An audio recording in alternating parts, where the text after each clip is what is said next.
Morning, it's Martin from Martin's Engine Services. Well, today we're going to strip down this Ford Duratec HE engine. This is a 2 litre unit and it came from a Fiesta ST150. Around about 2006 I've dated the engine to. The Ford Duratec HE range of engines is a 1.8, 2 litre, I think 2.3 and a 2.5. They're all broadly the same. I do know I think some later possibly have variable valve timing, but I'm not sure. I'm only really familiar with the 1.8 and 2 litre. It's used in a wide range of Fords, and of course it's a Mazda derived engine, and also you can on the Volvo V series and S series, which are all basically a Focus underneath. It seems to be a pretty good engine. I've done a few repairs on these. Piston rings seem to be the biggest problem. As with all modern engines, you've got the low tension or low friction, you want to call it, piston rings. And of course, they seem to wear out and they start burning oil. And these seem particularly prone to the problem of when the oil level drops, due to the weird design of the sump, which I will come back to later when I've removed the sump. They do suffer with picking up air into the oil, because the small amount of oil left in the sump does tend to wash away under cornering from the pickup. They do have one other really curious anomaly I've come across with the dipstick situation. If you don't get the dipstick in the right way round when you check the oil, you'll actually get a very false reading. See, you've got this notch. And I've discovered if you put it in with the notch facing the rear of the vehicle, you'll get a true reading. If you put it in with the notch facing yourself or facing the front, you'll get a false reading, and it will kind of indicate, like this one does, that there's actually some oil in it. There's hardly any oil. If you flip the dipstick, there's none in there at all. So you've got to be very wary of this, because you could literally run them out of oil believing there's some oil in there. The design of the sump, I say, is quite weird, because on the C-Maxes and the Focuses, the air conditioning pump actually lives in this cutout in the sump. So there's quite a large proportion of sump here that has no oil capacity at all. And the air conditioning pump then fits on the front here on the STs, and they fit the alternator here on the back. Now on the C-Maxes and the Focuses, the air conditioning pump is underneath and the alternator actually fits here. The ST is an absolute pain to remove the alternator on, because it's a unique alternator buried up the back here. It has a big plastic heat shield on with like an air intake duct. And of course you've got the drive shaft here and the belt tensioner, and then you've got the huge tubular exhaust with all the heat shields on. So basically you start by removing the suspension, the drive shaft, the bracket and all this. Then you've got to get all the heat shields off the exhaust. Then you've got to get to the multi-plug here, which is usually covered, and bolt the wire, then undo the bolts, then manoeuvre it out.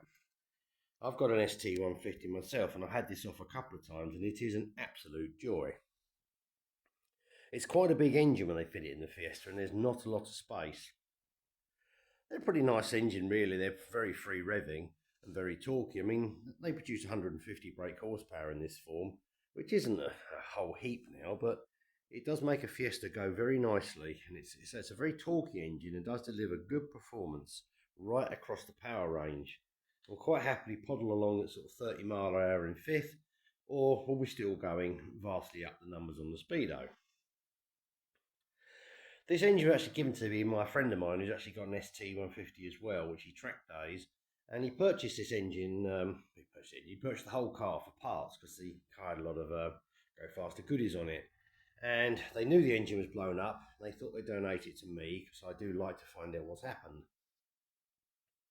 I can definitely tell you that it suffered a high speed or high RPM failure. Now, any of you has ever seen I Do Cars with Eric, and he features an engine stripped down pretty much every day, every week. And he does have some good names for some of the failures. So I'm going to quote a few of his. And one of them, of course, is the inspection port in the block. Now, coming down here, we can just see there's a hole, and there's some light shining through. And in there is the crankshaft journal, minus something quite important, namely the up and down bit.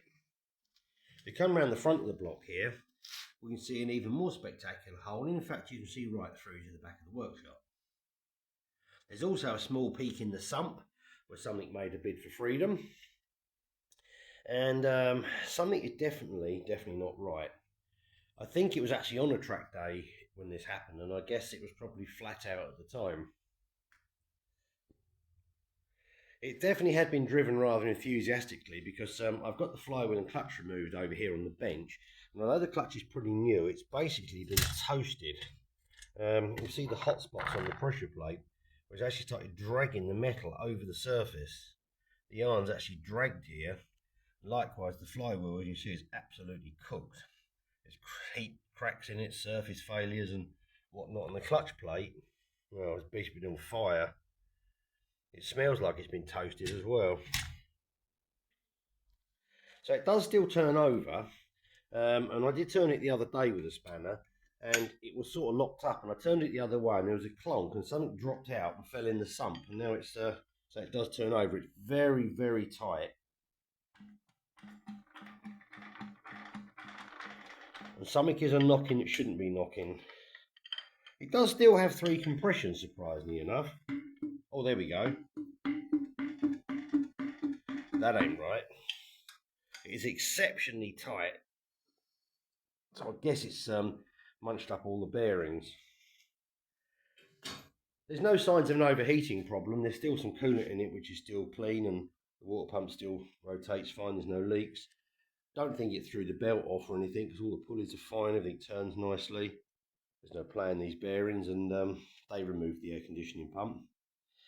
That was all right, so the belt was on it. So there is still a little tiny bit of oil in it, but I guess a lot of the oil is left via the additional drain areas. There's not actually that much oil on the outside of the block, considering I don't think this engine was leaking vastly. There's some drive shaft bearing grease, is that horrible mess there. Otherwise, it's a pretty clean engine, really.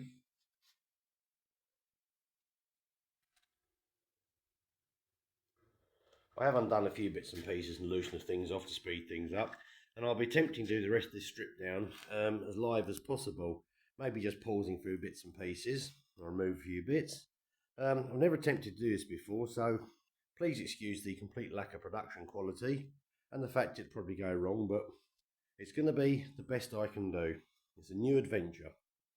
So, here's the rest of the unit.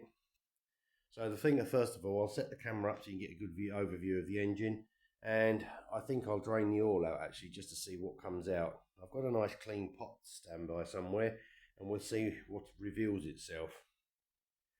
I have actually unbolted the cam cover the other day to have a precautionary look inside the engine. I'll take that off now. Away. And everything in here is pretty clean. There's no signs of any silver. That was the cam cover falling over behind me. There's no actual signs of any silvery bits in the oil and chunks or anything. However, one thing I have noted is when you come around here, you can quite see it, but we do have somewhat large valve clearances here on the intake cam of about 5mm, and likewise on the exhaust. So obviously we've had some piston to valve contact. So all the other cylinders appear fine. There doesn't appear to be any excess clearance in the valves, and so it does have 3 compressions. Chain's nice and tight, appears in pretty good condition, and in fact the chain actually looks to be original because there's no signs of this having been removed from factory, and the cover doesn't appear to have been off. So yeah, it seems in good order. It's not sharp on the edges, and the pulleys all look good, so don't think there's any issues there at all.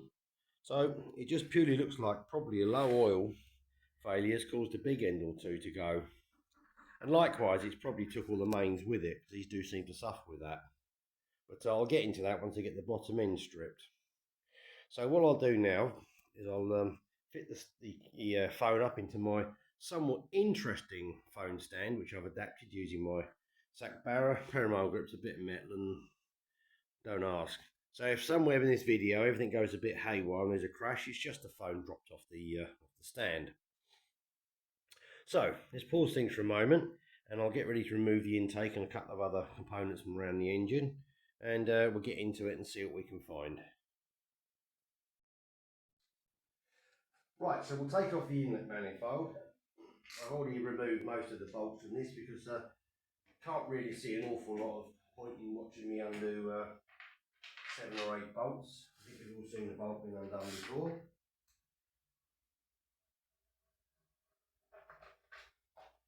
These manifolds are a bit of a pain to get off in the car because there's not much space for the radiator, and you do have to just move the dipstick out of the way to get this to come through. And there goes the manifold. Now, the factory original has a breather hose here which connects to the crankcase breather on the front of the block. Now, someone's blocked this off and fitted a external breather. This little hose is prone to failure on these engines and does cause an awful lot of problem with an air leak. To change it in the vehicle, you have to remove the inlet manifold, tip it all forward, fit the hose and manoeuvre it back in, which is an absolute gem of a problem. There doesn't appear to be any debris in the manifold, it all looks fairly clean. So we'll put that to one side and see what we get.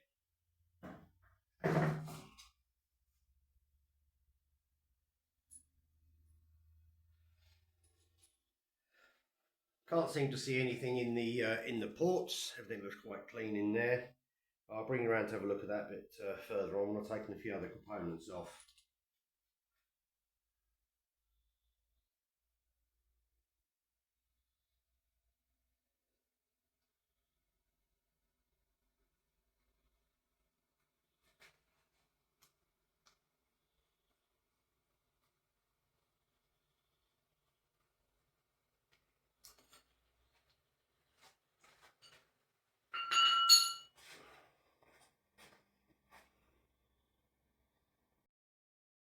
Right, well, I removed a few external parts. You can see alternator and a few brackets, and very interesting. When I removed the drive shaft mounting bracket, which locates here, the hole in the block's actually bigger than we thought, and several chunks of metal have subsequently landed in the oil tray.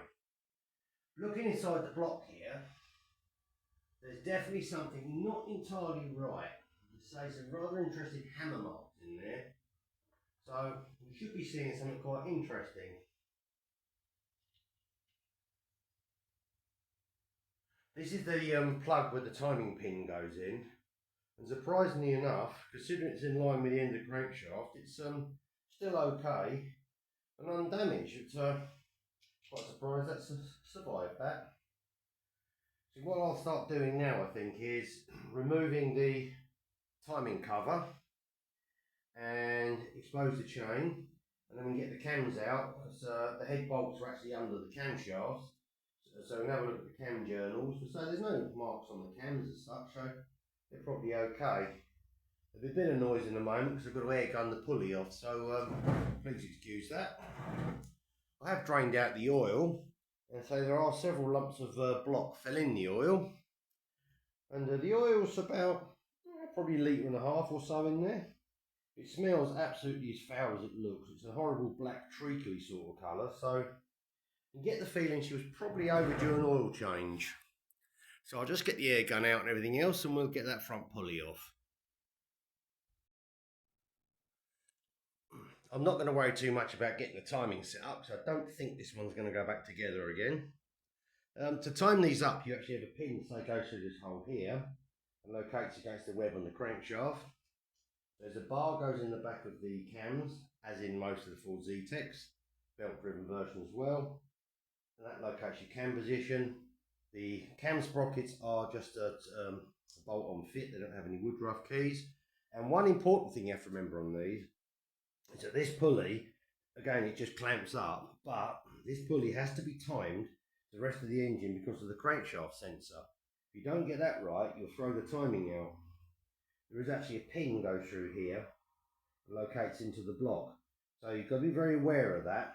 Right, stand by for a bit of noise. Let's get this pulley off.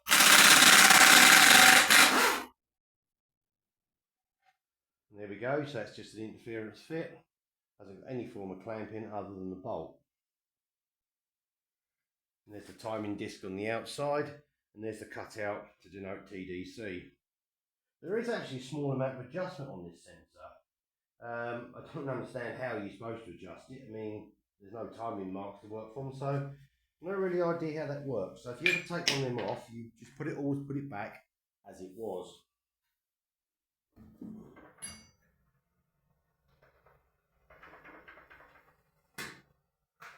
Right, I'll pause things for a moment and then I'll just whip out some of the timing case bolts, because you don't really want to watch somebody undoing far too many bolts. It's not exactly that exciting. So back in a mo.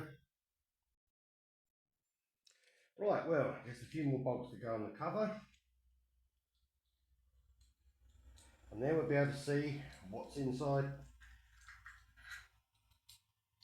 Be interesting to see whether the oil pump's taken a hit here actually, because the oil pump lives in this area here in the block and is driven by another chain that you'll see in a moment. So it's kind of right in the firing line. So it could have taken quite a hit, given the hole in the block, as I say, is right above it on this side.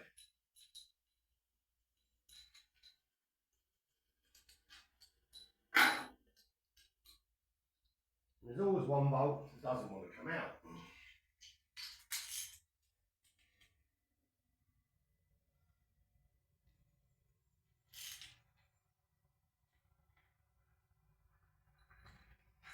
Right. Now the soup of the day, or the oil of the day, is finished draining out now, and no lumps have fell out into the tray, so that's rather interesting. I was expecting one or two interesting things to fell out there.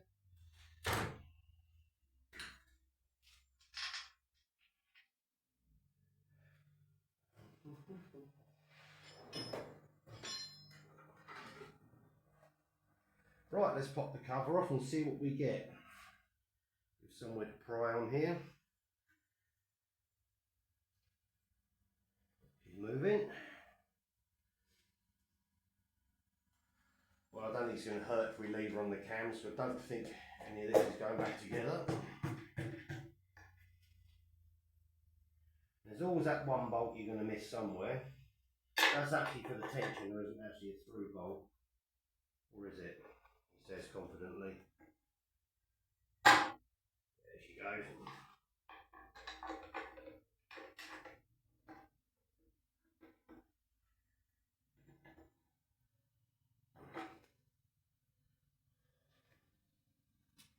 What have I missed one? Ah! Take out all the bolts, Martin.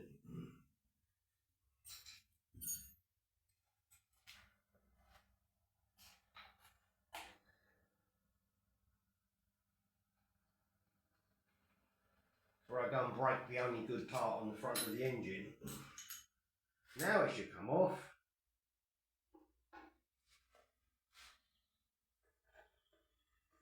There we go. Right. Okay. No damage inside the cover. When the chains wear on these quite badly, they do start, the chain does start chopping little bits out of these, but these little stubs here, or car stubs where the bolts come through, but no. In fact, it's pretty clean there considering the state of the oil. Put that to one side in the pile of parts.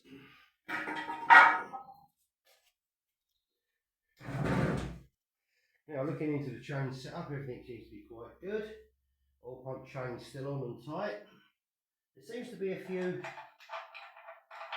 bits in there that don't really shouldn't be there. And there's a few bits there and bits there, and there's the hole in the sump.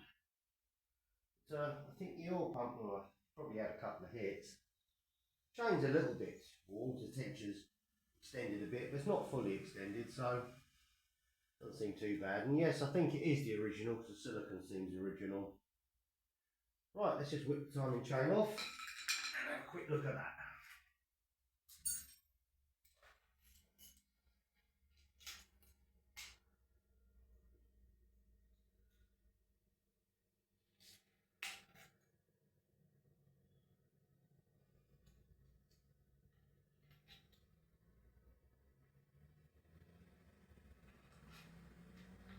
This is the bit on I do cars where Eric usually gets shot by the tensioner, but we'll hang on to it. No, it's about halfway out actually, so yeah, chain's in pretty good condition really. Not too bad at all.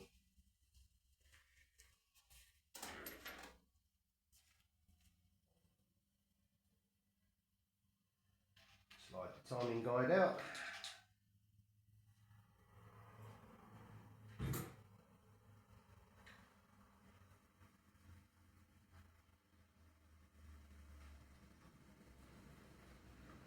Yeah, there's some signs of wear on there, some minor grooving, but yeah, nothing out of the ordinary. There is actually some slight silvery metal particles in there, just ground into the plastic, but not as much as you'd expect considering what happened. Although I suspect this was quite a quick failure, so I don't think he had a lot of time to put a lot of debris into the system. Feed the chain off. Hey, watch it. So it's not sharp on the surface and everything, it doesn't seem too bad, and yeah, not in too bad a condition at all really. I'll add that to the ever increasing pile of parts.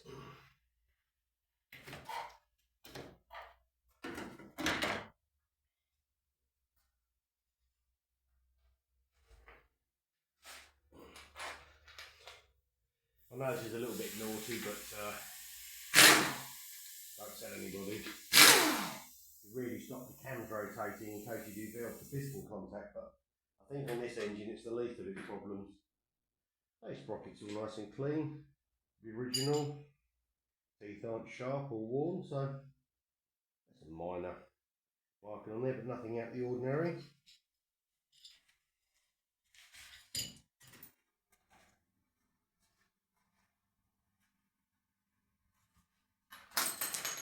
Throws the tools across the workshop.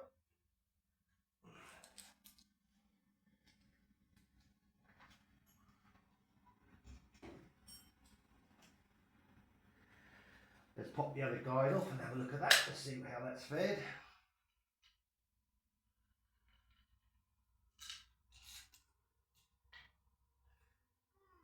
Blimey.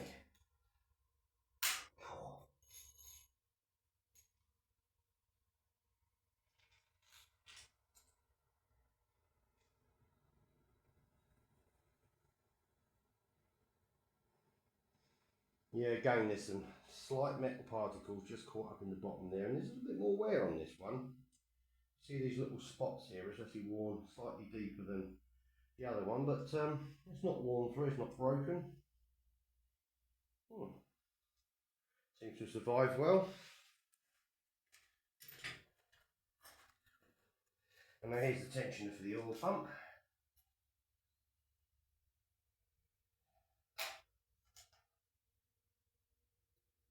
And that's got quite a lot of metal in it and a fair bit of wear on there. See some chunks embedded, hardly surprising. Bearing in mind a large amount of debris probably exploded through this hole at some point. When I bought my ST150, it actually had severely worn piston rings were smoking badly, and I stripped the engine to overhaul it, and somebody had put a timing chain on and actually left out the tensioner for the oil pump completely. So when I took it apart, I just had that bolt there and the chain flapping like that, and didn't really notice it at first. And fortunately, I bought a scrap engine for parts and to have a look at. I took the cover off that and thought, that'll be what's missing. So fortunately, I had a good serviceable one, but this one's quite worn on there, and it's quite worn at quite an angle as well. So clearly has some debris running through that.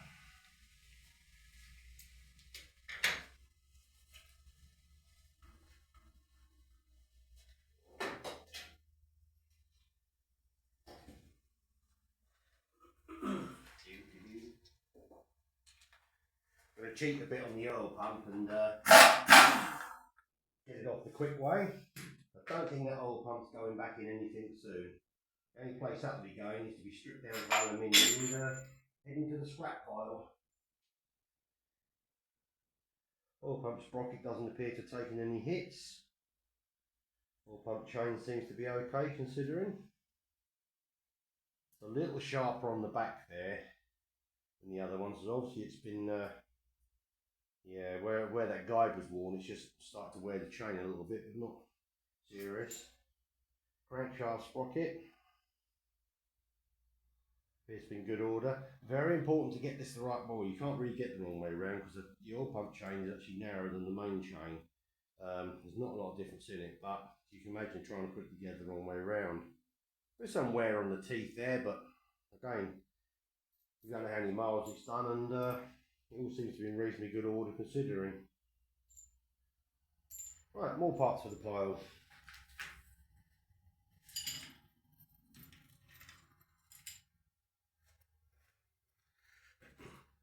also factory shims against the nose of the crank. And if you change the timing chain kit and you change this sprocket, you've got to retain these washers and keep them, because that's just a factory adjustment of the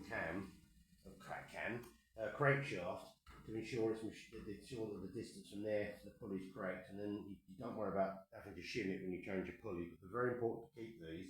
If you leave them out, of course, it will move the sprocket in and will slightly accentuate the wear on the chain. It's easy to lose these because they remain stuck on the gear. In fact, that's what just happened. So don't mix them up between engines. They have to stay with the crankshafts. So if you swap the cranks or whatever around, they must remain with the crank. I think next stage in operations is to pop the camshaft caps off and have a little look under there and see if there's any signs of wear and tear in the oil, or wear and tears in the journal, or any dirt in the oil or anything of that nature. I'll put things on pause for a minute and just pop a few of the caps off, and I'll bring you back when I've undone some of them.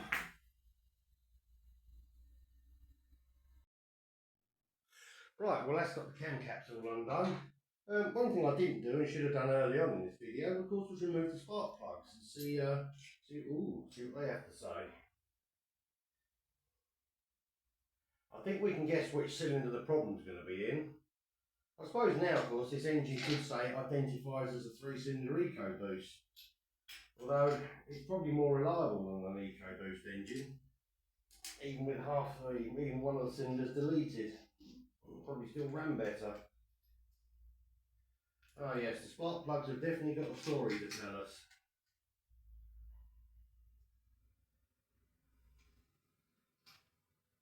Oh yeah. Well, cylinder 1 is obviously covered in oil and deposits, which is obviously the one that failed, but it hasn't been regapped and it came out alright. Cylinder 2 is running nicely. Cylinder 3 is a little off colour, so I guess that's the one where the other big end's gone. Obviously the compression probably dropped off a little bit and the piston travel's affecting things. And 4's quite good, so there's no damage to the plugs, and apart from being covered in God knows what, they're not actually in bad condition really. Gaps will look about right, so I don't suppose they've done a whole load of miles. Probably the best part about this engine. Right, let's lift the cam bearing caps off and have a look and see if there's any signs of scoring or oiling problems.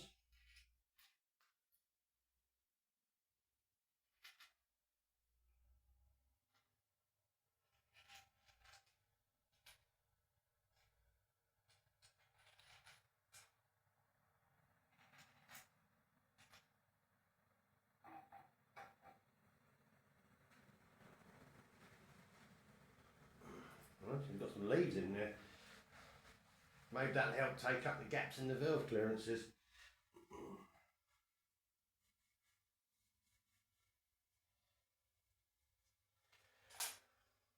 Right, cam journals do show some very slight signs of wear.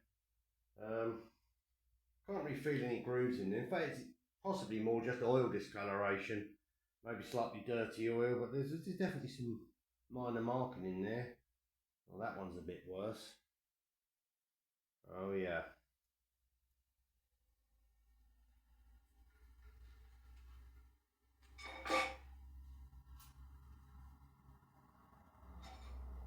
Well, the corresponding cap looks to be absolutely perfect, but yeah, there's definitely a little wear on there. In fact, that's quite, yeah, that one is quite worn. I'd give that a little polish maybe and just measure that. I think that's probably, yeah, I mean, that's a visible groove in that one. I think likewise that one probably is the same. So clearly signs of poor oil and lack of lubrication, and that one again is marked up. So camshaft probably not serviceable. The cylinder head may be fine, just a couple of bent valves. So I'll keep all the caps to one side for now.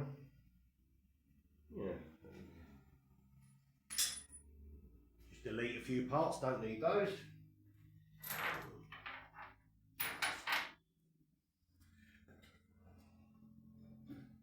Right, let's have a look at the intake cam and see what this has to tell us.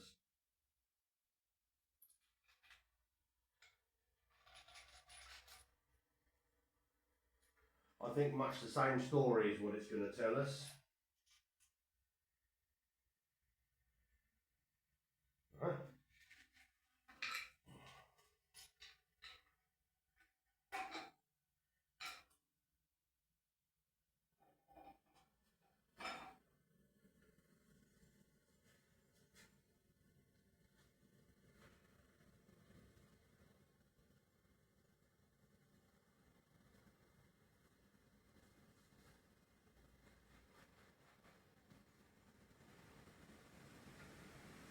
Yeah, similar wear patterns, not quite as bad, but similar wear patterns.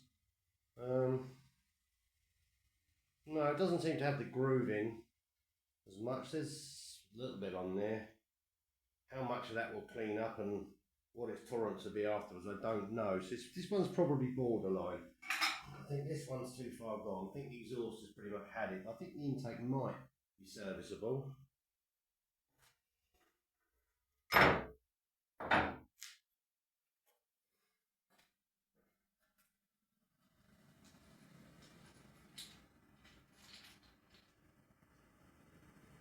None of the caps look to be marked up at all, and look very shiny and very clean. And likewise, everything in the head looks very good, so possibly serviceable head.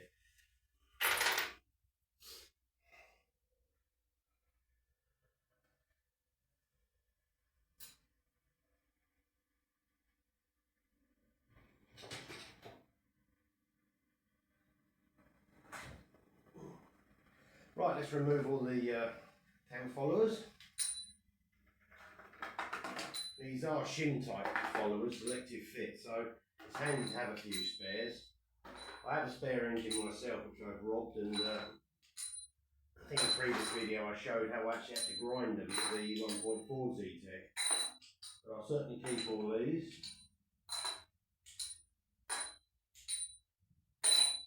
Now they're the ones out the cylinders that haven't had a valve strike. Now these ones are out the cylinders that have had a valve strike. I'm going to put these to one side. So I want to inspect them very, very carefully to make sure there's no damage to the top. Because if the cam was actually down on the peak when it hit, you can put a slight mark and a slight dink in the top, which could lead to a failure. So they will be inspected separately. Put them over there for inspection. I'm not so sure that the exhaust valves have actually hit, although maybe, but the intakes are, well, nearly a centimetre lower than they should be, so I think that says all we need to know about that. So, we can now take the cylinder head off and have a look inside and see exactly what kind of foam we got. What have we got here? A little piece of plastic, probably off the valve cover.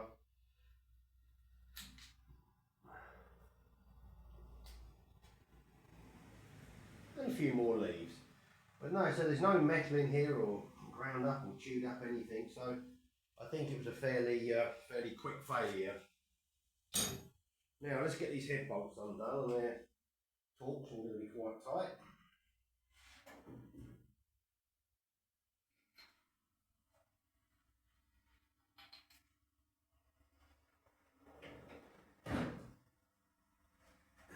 We get the they are coming undone bar.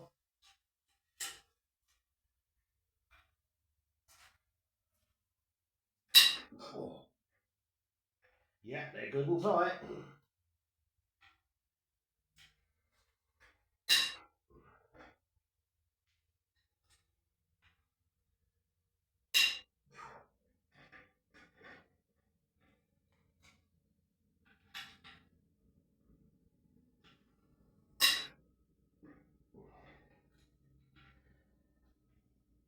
Blimey, they are pretty good and tight.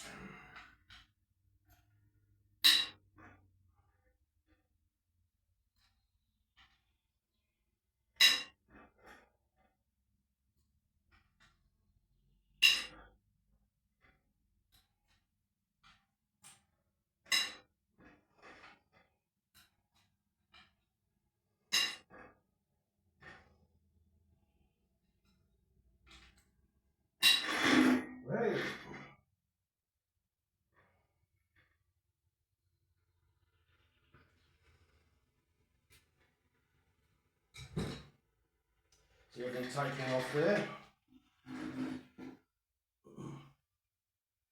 I'm not a great lover of air gunning things or zipping things apart with guns, because you just can't feel if a bolt's going to come out right or the thread's failing or something.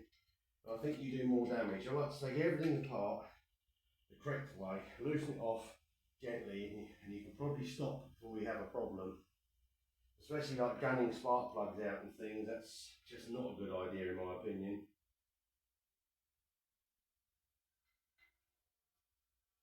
I know most of this engine is scrap, but I don't like destroying things when I'm taking it to pieces unnecessarily. There's often recyclable or reusable parts, and I just think it's just unnecessary.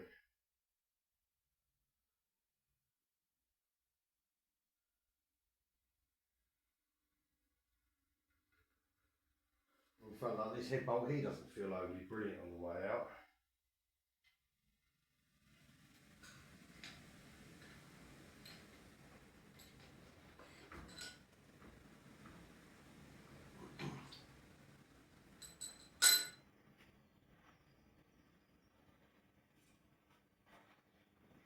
Let's go back to the invention that was used before cordless tools came along.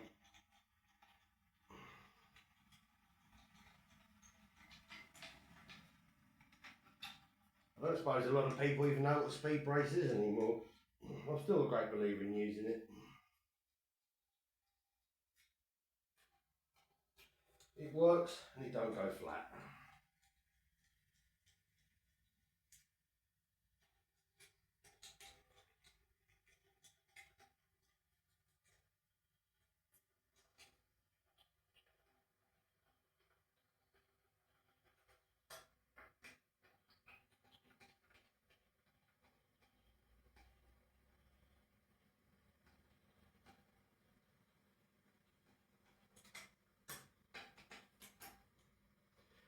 Right, one more to go, and then we can find out what's happening in here.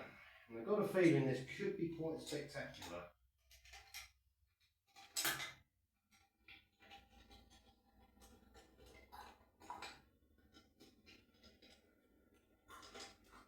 Make sure you undone them all the way. These do actually go into the block a long way compared to some manufacturers. If you know what I mean, you need plenty of thread in there, so you don't pull the thread out the block. These probably go in somewhere around about that much, so it won't take too many chances with that.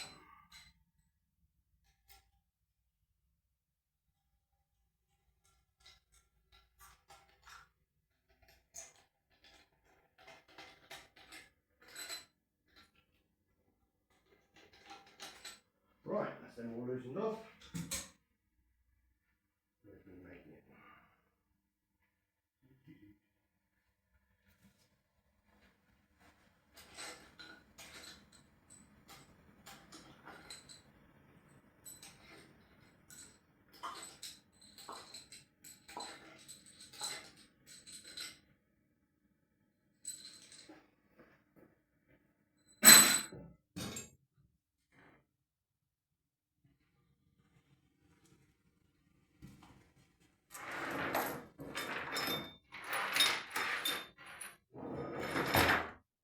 Just clear a bench, clear a space on the bench, you can lay the head out and have a closer look at the valve damage. Right, she's loosened off.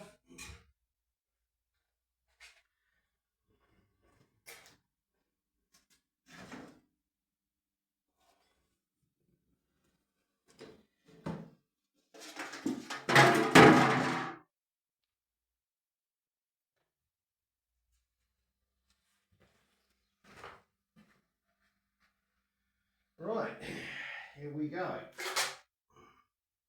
Oh dear, something's not right. Ooh.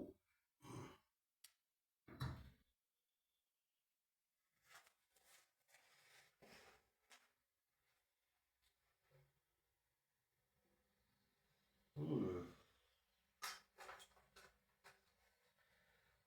have a look at the condition of the head gasket.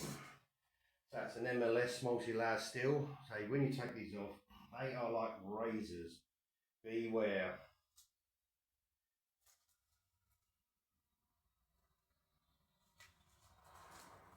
So I don't expect any problems with the head gasket as such. It doesn't appear to have any symptoms of that.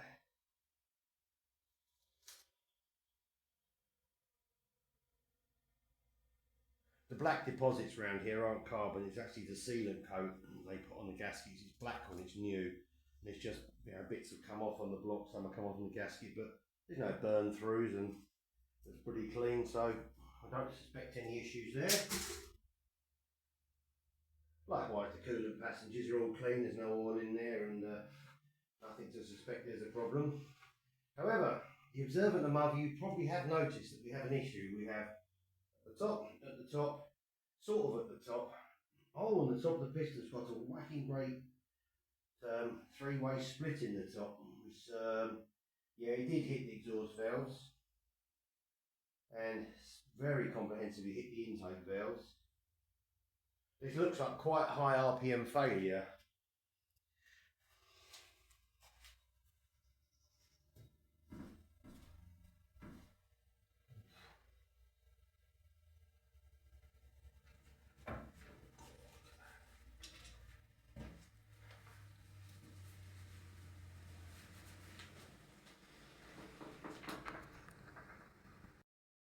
Right, let's move you over now to have a look at the valves.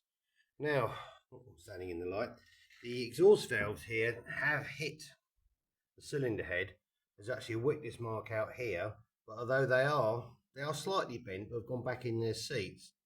So they obviously bent over. The intake valves, as you can see, are completely flat to the cylinder head and have very, very comprehensively hit the head here. Whether or not that's wrecked the cylinder head, I don't know. It's obviously put a bit of a dent in the combustion chamber, but it hasn't encroached on the head gasket sealing surface. Yeah, I think we can safely say that they're not sealing as well as they should do. Wow. And in fact, the dent does show up very nicely in the head. Ooh. Now the other valves appear to be untouched.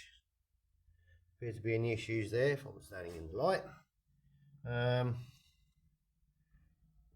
They all seem to be fine. It all seems to be running quite well. Any major problem there, but boy, she certainly took a hit. I mean, the head took obviously a very hard hit from the piston here, but feels okay. It might be serviceable. We shall see. Now, moving over here, have a look at our friend the piston, and there is that lovely crack running up the middle and across there. Two fairly monster valve hits. It looks like it had a couple of goes at the valves there, and there's also the subsequently marks on the exhaust valves. I definitely think that was a high RPM failure to crack the piston like that. I presume the sheer inertia of the rod coming up when it let go basically punched it up, so it'd be interesting to see. And I think possibly we've only got about half the piston because it wants to fall down the bore on its own. Yeah, the bore, well, one I can see doesn't look too bad. Good view of it, dark and dingy, no lip on the bore. Definitely something wrong here because we've got one piston sitting a bit harder than the other. Now, as Eric and I do cars does, he uses his scientific test tool to see what's happening. It's good. And we need to turn the engine over slightly just to unload that big end. So I'm going to do something you shouldn't ever do, but I don't think this crankshaft's going back into service. Let's have a look and see what happens now.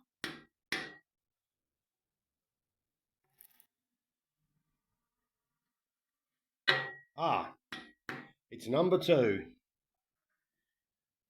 Just load it up to the top, come down a bit, and number 2 big end's gone as well. And I think number 3 probably loose. So come up with the piston, then go down with the crank, and then have a go. Seems alright.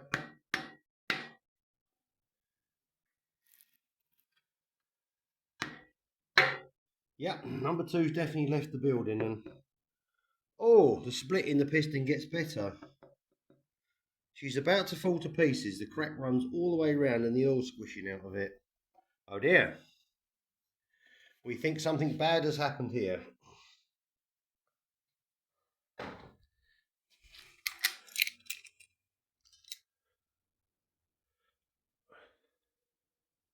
It looks like the main bearings have probably shifted a little bit as well. There's a slight piece of metal here, bearing metal, but the bearings aren't aligned, although these bearings don't have alignment tags. So, you know, looking in there, the girdle plate under the crank is definitely took some hits, and the oil pump, ooh, yeah, the oil pump's very poorly.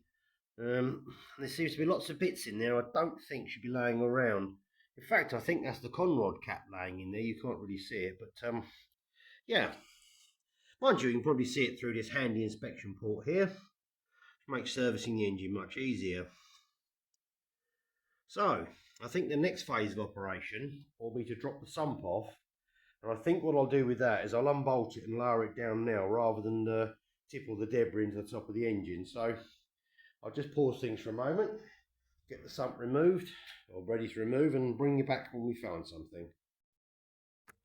Well, the sump is ready to come off. Upon undoing it, lots of bits went clunk, ping, ping all over the place. And if any of you ever watch any of Eric My Do Cars videos, you'll all know he has a terrible fight moving the dipstick. So there you go, Eric. If you ever do watch one of my videos, I doubt you ever will, but if you get a chance to, that's how they come out. It was actually his channel that inspired me to start doing engine teardowns and stuff. So again, a big thank you. Right, let's see what's hiding here in the component tray. Oh dear.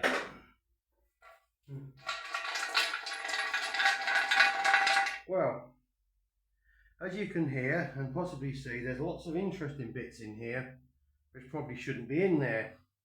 We got bits of rod, we got bits of piston, we've got bits of all sorts of things really. Things don't look quite right.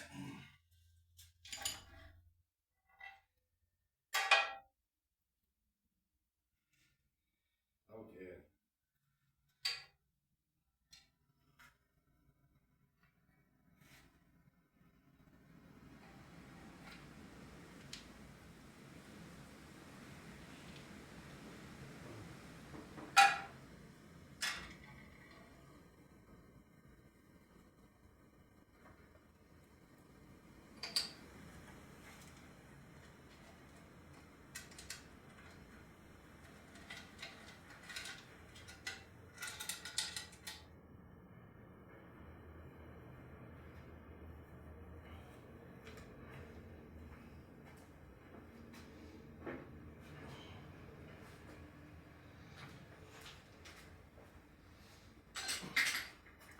Right, I'm going to quickly roll the block up down and have a look inside it, and have a quick look at what's in the sump. And I'm probably going to halt proceedings for now, and make this a part one, as it's going to get a bit lengthy. And then I'll have a little tidy up, and then I'll make a part two later on. So let's roll her over and see what interesting developments await us.